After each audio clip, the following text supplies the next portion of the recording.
the goddess. There are 4 things I know in this life to be true. Number 1, God exists. Number 2, Europeans are being replaced in their homelands. Number 3, Western schools are communist indoctrination camps. And number 4, Ontario is a shithole province. Once the... Okay, not trying to be a dirtball, but I just want to say thank you for letting me use your video, because I'm using this. But you were like the Marianne on Gilligan's Island that actually made the ginger, or whatever the heck her name was. See, I can't even remember her name. That made her look like whatever. So, God bless manufacturing engine of Canada's economy, my home province of Ontario has become the sub-state jurisdiction with the largest debt per capita in the world. Translation, out of all the towns, all the cities, states, and provinces worldwide, the most populous province in all of Canada is basically a mini Greece. So, how did we fall so far? Get ready for all the pedophilia shit. Oh God, you're gonna hurt. First led by this beta boy and his billions in green energy boondoggles, followed by a late-in-life lesbian with an uncanny resemblance to Orville Redenbacher. But hey, good news, finally, it's an election year and there's a chance that the PCs might actually take our province back at the polls. Who are the PCs, you ask? Why, Ontario's progressive conservatives, of course. What is a progressive conservative, you ask? I honestly have no fucking idea. So, with billions spent on scandals and waste, a province in energy poverty, an anemic manufacturing industry, not to mention a housing bubble popped up by a tsunami of foreign buyers, well, the PCs picked this guy, Patrick Brown, to save the day. Yeah, I know. Now, to very quickly get our international viewers up to speed, there were, up until very recently, 2 main issues on the minds of right-wing voters in Ontario. For fiscal conservatives, the fight was all about scrapping our carbon tax, a tax on literal pixie dust that is applied to literally everything. And for social conservatives, it was all about scrapping our sinister province-wide sex ed curriculum, which I'll get to in just a second. And well, suffice it to say, Brown really browned the bed. Out of left field, he pissed off the fiscal camp when he actually came out and endorsed a carbon tax, and then he found himself wholly abandoned by the SoCons, who were basically the reason why he even got elected in the first place, by flip-flopping his stance on sex ed, which, well, brings us to today, because speaking of sex ed, it would seem like Patrick Brown was doing a little sexual education of his own. According to a recent report from CTV, 2 women alleged sexual misconduct at the hands of Patrick Brown. The first incident occurred more than 10 years ago. The woman, a high school student in Barrie at the time, said that she and a mutual friend met Brown at a bar. Brown then invited them back to his home and provided them with alcohol, though the woman was under the legal drinking age. She says she was drunk when Brown invited her for a tour of his home. When the pair entered the bedroom, Brown closed the door and exposed his penis to her. He pulled down his pants and said, and I don't know if he said, "Suck my dick" or "Put this in your mouth," but something along those lines, she said. The woman alleges that he then asked her to perform oral sex, which he did for a short time before stopping. So basically, Brown, a single adult male, offered a single adult female drinks when she was under the legal drinking age, and then asked her for oral sex, which she was legally able to consent to, which she did for a bit before stopping. The other woman worked at Brown's constituency office. Now, she alleges that she legally drank free alcoholic beverages provided to her by Brown and others before going back to his Barrie home. The woman says that she was extremely drunk when Brown invited her and a male friend of his to his bedroom to look at photographs of a trip to Asia stored on his iPad. Brown's friend then left, leaving her and Brown to sit alone on the bed. The next thing I know, he's kissing me, sitting beside me, kissing me, and then I just kind of froze up. He continued to kiss me, and he laid me down on the bed and got on top of me. I remember consciously trying not to move my mouth, and I was just not moving. So I was laying there, immobile, and he kept kissing me, she said. It felt like it was sexual. I could feel his erection on my legs when he was on top of me, so I felt like it could have gone to sexual intercourse if I had not done anything, she said. I would characterize that as sexual assault. She told to stop, saying that she had a boyfriend, and told Brown to take her home, which he did, driving her back to her parents' house. So basically, Brown, So he acted a like a single regular adult male, dude. made out with an adult female and proceeded to drive her home when she asked him to. Now, Brown has roundly rejected these allegations, but stepped aside anyway, leaving This the is how they PCs get it. without a leader or much of a rudder, just less than 6 months away from E-Day. But guess what? It's not actually the PCs or Are you ready for Patrick this? that I'm This even gets interested in disturbing. talking about. Honestly, I was over the guy about a year ago and urged the party to switch course before it was too late. But y'all had to learn that the hard way. Oh, God. Now, who people. I actually want to talk about This is where is it the gets real bad. pervert and predator doing all the finger wagging from the sidelines. One Premier Kathleen Wynne. See, I just find it a little rich for a woman who literally cooked her husband into sleeping in the basement while she brought her all of a sudden lesbian lover up to their matrimonial bedroom to be giving sexual morality lessons to single grown-ups, yeah, even if they were drunk. So, let's play a little game. Let's review the facts of Kathleen Wynne's sexual history, shall we?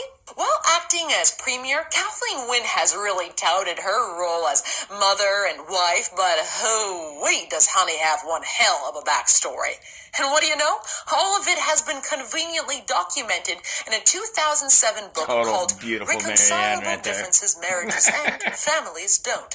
Its Sorry. pages detail how Wynne left her 13-year heterosexual marriage and literally wreaked havoc in the lives of her 3 young kids as she took up her homosexual relationship with her current partner, Jane Runthway. I think that's how you pronounce it. Now, in the text, the author reveals details of just how dysfunctional Wynne's family became in her, quote, That's new age nasty, quest dude. for her, quote, sexual Sorry. energy. Sorry.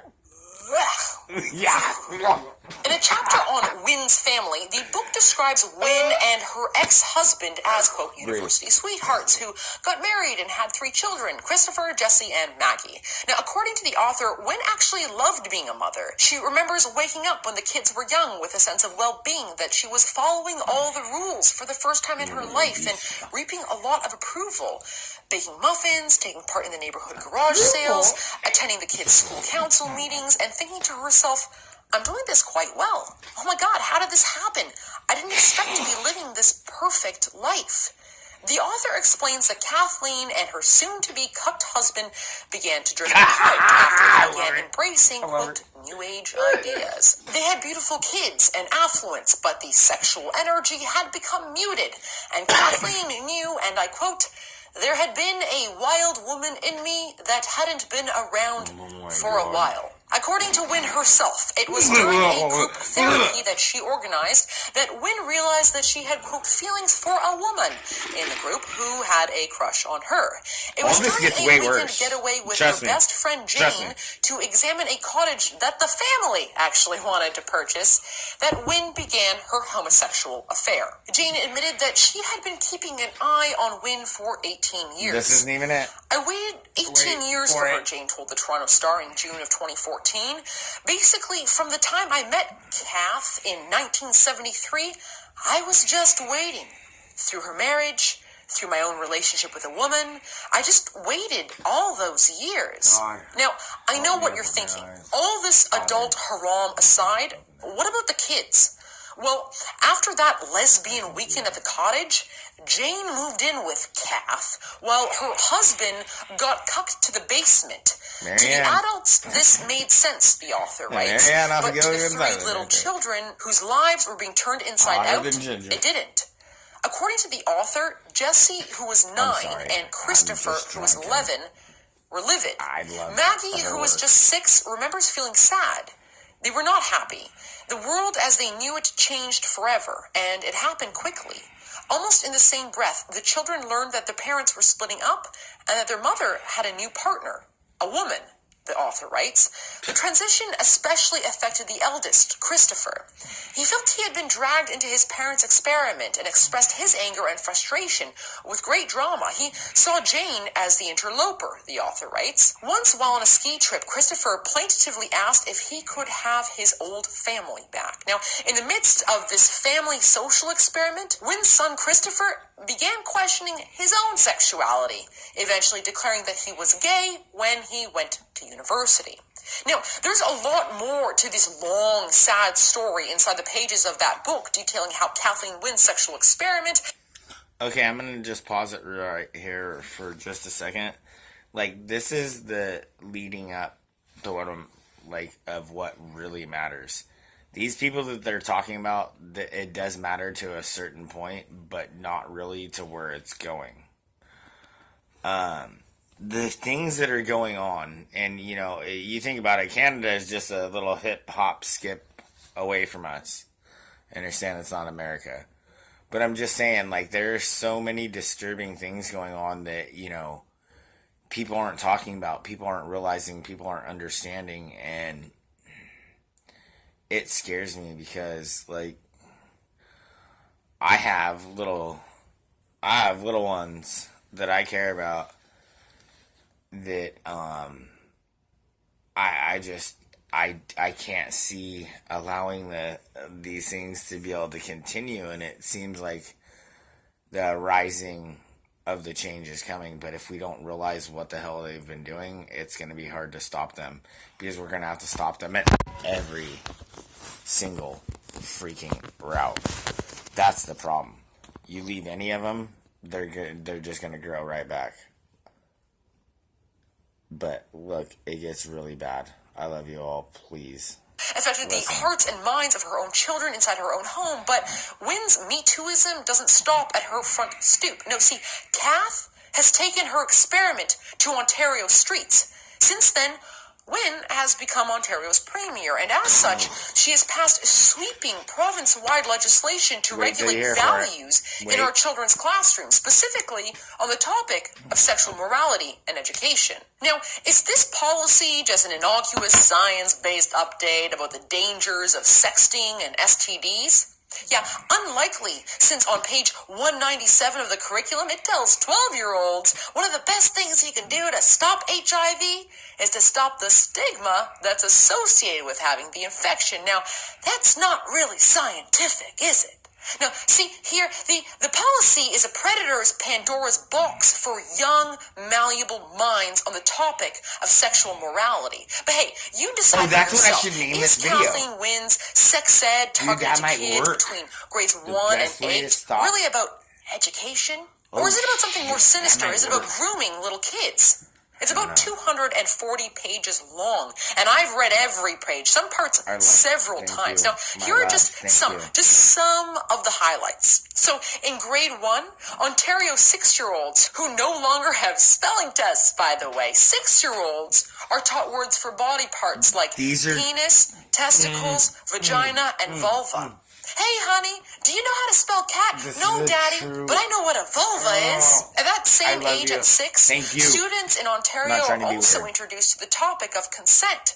Because nothing goes with green ham like a side of I revoke my consent in the morning. Fast forward to grade 3, where kids at the ripe old age of 8, where students are taught about so-called gender identity theory. Now, that's to be reinforced right up until grade 8, where 12-year-old children are expected to, quote, demonstrate an understanding of gender identity, male, female, two-spirited, which, by the way, is a race-based sexual orientation that I'm pretty sure is only reserved for Native Indians, and I'm talking about the feather, not dot Indians here. Transgender, transsexual, intersex, gender expression, and sexual orientation. Meantime, kids in the year below, well, they're taught to be precautious around, quote, anal fluid, as indicated on page 197 of the pamphlet. Now, these are, again, just some of these sentences from a policy document that, as I said, is over 200 pages in length. Now, you might be thinking, this is some crazy-ass shit. Just who in the hell put all this hypersexualized stuff in a curriculum for children? Well, if you guessed a convicted child pornographer, then you would be right. You see, the architect of this dirty little document in its original format is indeed a convicted child pornographer. This Benjamin that. Levin. Once a bigwig in Ontario's Ministry of Education, Professor Benjamin Levin became the center of a child porn investigation, which saw him plead guilty to creating and possessing child pornography and, oh yeah, counseling others to commit sexual assault. Caught by undercover officers online, the former member of Kathleen Wynne's super tight-knit transition team was a frequent visitor to an incest chat room where he counseled single moms on how to sexually assault their daughters for his pleasure and allegedly theirs on a site where his profile listed his sexuality as, quote, nothing is taboo. In one disgusting sampling read aloud in court, every date of which, by the way, I attended, the depraved Levin told one so-called mom he'd like to F all 3 children in front of you with your help. Would they submit? Fucking Would I joking need me? to tie them? No. And, well, because this is Canada, this predator has been granted early parole and is actually back at home. But let's focus on the curriculum. So this pervert, who is literally teaching people how to groom their children into committing sexual acts online, also has his fingerprints all over this Ontario curriculum that is currently being employed in classrooms across the entire damn province. And here's where things get even more twisted. Kathleen Wynne and her band of deviants, their perverted control and social experiments, they don't even end at your kids' classrooms. Now, she's entered Ontario homes with enforcement. Recently passed Bill 89 codifies the Ontario government's belief that Ontario's children, the ones whose minds they are literally poisoning all day long, actually belong to the state, not their parents. In short, this totalitarian bill affords the state powers to, wait for it, seize Ontario's children from their homes for the sake of gender ideology.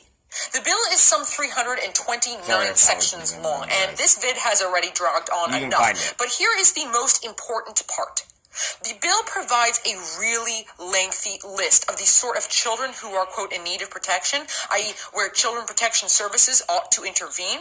Now, among that long list is a description of a child who is at risk of suffering mental or emotional health, one whose parents do not provide treatment or access to treatment and is thus defined as a child in need of protection. So a thought experiment here for a second. Ontario Tommy, he comes home from school one day where he's just been fed the Levin Wynne diet of all the different genders du jour. Yes, he says, Daddy, I don't like my penis anymore. I want boobies and new pronouns. Now, a normal non-Ontarian parent might say, that's cute, kid.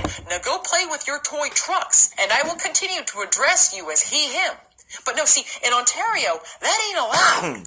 Ontario's parents don't have a say in their kids' classrooms or their homes. So if Tommy goes back to school and tells the teacher that you're failing to provide treatment or access to treatment that your child now demands, guess what? You, according to Kathleen Wynne's Bill 89, are working against Tommy's interests, which now include gender identity and gender pronouns, as outlined in Section 1. So, according to Section 34, Parts 1A, well, the Children's Aid Society must now investigate you, and should CAS workers who, by the way, are not police officers or doctors simply just follow the law in Bill 89 and find that, yes, you are unwilling to use Tommy's new pronouns or, goodness forbid, put Tommy on hormone blockers, then, according to Bill 89, a court is to issue orders with respect to care for your child, which can include, but is not limited to, placement in the care and custody of another person for anywhere between 3 months to a year. So here we are, Ontario, broke, unemployed, without a reasonable prospect of ever owning our own homes, taking orders from Orville fucking Redenbacher's lesbian twin, who gets her orders from a child fucking pornographer, all of whom now have the legal authority to teach our children their diabolical values. And if we dare to teach them otherwise, we might never see our offspring again. And the crazy part is, she might just get reelected again come June. But if a single adult male dares to have sex with a drunk adult single female, well, by golly, shut it down. She got us some news. Thanks for watching, guys. If you enjoyed this video, click like below and subscribe to my YouTube channel. Okay, what I'm gonna say right here is yes, click and subscribe to her YouTube channel. Hopefully, if this gave you any information and this is the first time you're watching a video and you made it all the way through my video, you actually are the true resistance. Good for you. And to everybody else that, you know who you are, I love you. So, you imagine you see these things, and, I made the videos, I can't say that everybody's seen them, but where there's, like, literally trannies reading story time, dressed up like fucking, demons. I've shown you guys this stuff. You can look it up yourself, and come on, my guys, I know you guys do your own research. It's just the insanity of it, and when we look into all this stuff that is just getting rolled through without us looking at it, if you look at the people that are doing it, they're people that we should not be allowing to do what they're doing. And at the same time, we're still allowing it to happen. And that's the whole thing. Like, everybody, like, look, I'm not trying to go completely down this freaking realm, but I don't know what you want to consider it as, but if you really think that all of this stuff is happening, and this is not freaking literally demonic, and this is not going against God, and this is the most demonic stuff that is happening, and it's happening right in front of our eyes, and for whatever, sorry, I flip it around, I can't see if what you guys can see or not, whatever, I don't really freaking care. But it's happening right in front of our freaking eyes. And there's this little discernment of, well, that part isn't happening to me, this or that. But there's always, well, that's not me, until it is you. And you're like, why is nobody caring? I'm not saying that's fully about this, but it kind of is. Like, if you look at it, these people are doing these demonic things to our kids, and we're letting them become into power. There's, like, I always thought, let gay people get married, let them be miserable like everybody else that's married. I don't know, I've never been married, but people always say it's miserable. But no, I mean, I don't understand when all of a sudden this happened, and now we went from male or female, and yeah, there was transsexual. I mean, yeah, people would admit to that. There's transsexual people. And there's a hermaphrodite or whatever it is that has both body parts or whatever the heck. Which is like 1 out of 2,000 or like 10,000, whatever it is. Okay. That's definitions. And then, transsexual, that's somebody that decides. Hermaphrodite or whatever that is, that's how you're born, I guess. I might be getting this wrong, but I think you guys can understand the gist. But then, now all of a sudden, within, 2 years, we have almost 100 pronouns. I can't remember 100 pronouns. Are you joking me? Nobody can. Nobody wants to. And we've given them to this demonic freaking bullshit and letting them get away with this. And they're going further and further, and it's the Satanists that are actually using this to move themselves forward. A lot of regular gay people, even Milo Yiannopoulos, sorry, brother. You'll never see me murdering your freaking last name like that. Who cares? Even admit to it, and they're freaking gay. I mean, he's married to a black dude, and they call him a neo-Nazi. You know what I mean? It's like the insanity of what's going on in the world is, we are here, people. And I know so many generations, and almost every generation has thought, well, this is the last generation. Well, I don't know that this is the last generation, but I do think it is the apocalypse. And a lot of people don't realize what the apocalypse actually means. It's the time of the great revealing. And, so many people think it's the destruction. And these damn morons that are running the damn freaking world, that's what they think. They're that stupid.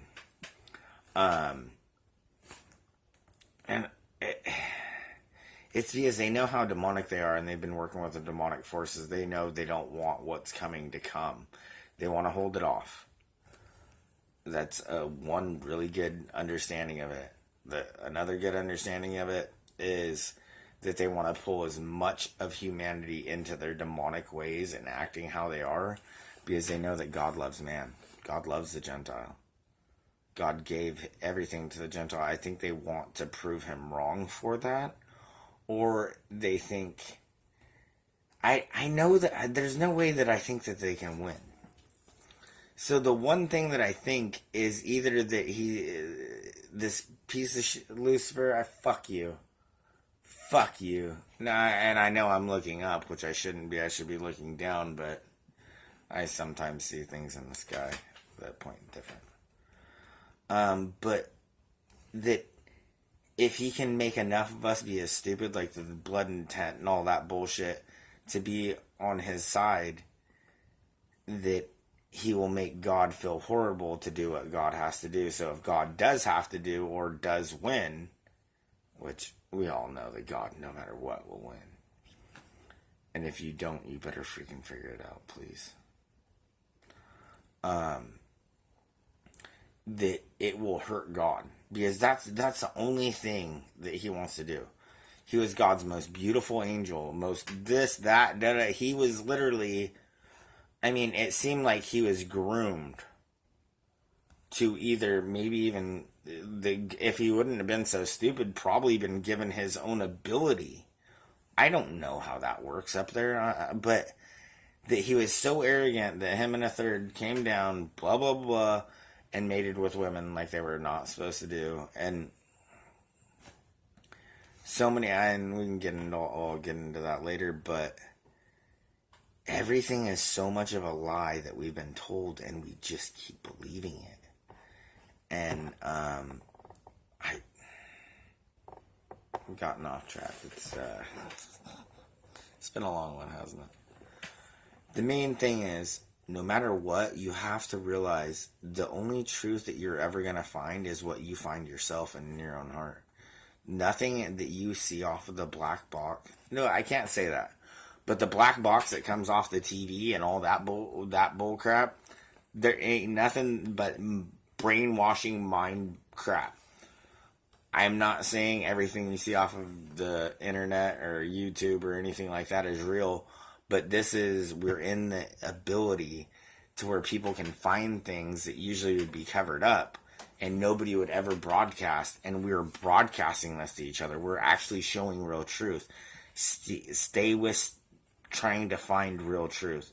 Look inside of your heart and inside of yourself and find the discernment of what real truth is, because if you do your due diligence on trying to find truth and understanding the Bible and understanding what he wants for us and what is coming, you will look at almost anything and you will see everything and almost anything as the lie that it is or the truth that it is. And yes, this can be something that is really hard. I will not deny that. And especially, I promise you that you will lose a lot of your friends. For me, I think it was easy because I consider a lot of people friends and I love a lot of people, but at the same time, instead of sitting there, hanging out, listening to music, getting drunk, getting high and all that, I decided to try to spend my time, I decided to spend my time on this. Instead of sitting there, hanging out with people that don't even believe in what I believe in anyways, and I get more interest off of finding truth. And I hope that all of you that are watching this, if you're still listening to me freaking rant, obviously you do, but anybody that is new, find some kind of truth or find something that you want to know about and research and do your own research. Do not listen to what you've been told from, the TV, freaking History Channel, all that. I went through all of that. And before I even woke up, I was like, man, I know everything I've seen everything, and I know everything that they've ever taught and ever freaking shown, pretty much. And it still doesn't add up and make sense. What the heck is going on? And then I woke up, and then it made sense of all the lies. Alright, well, I love you all. You know what your mission is. You are the true resistance. Do your due diligence. I love you. Okay.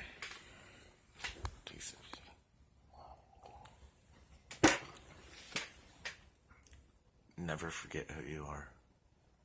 If you are sitting here listening to me and looking at me right now, you are the true resistance, and that means more than anything in the world. I've been told by many subscribers that they're lagging my channel, that they're not giving them the videos, this, that, and other thing. So you know what that means? I need your help. I need you to spread this to every friend that you can. And if you can get them to subscribe, that's great. But just get them to watch the video and leave a message. Because I even have people saying they aren't leaving the messages. So leave a message and tell other people too, because they're blocking all of it. Alright. God bless. I love you. Thank you.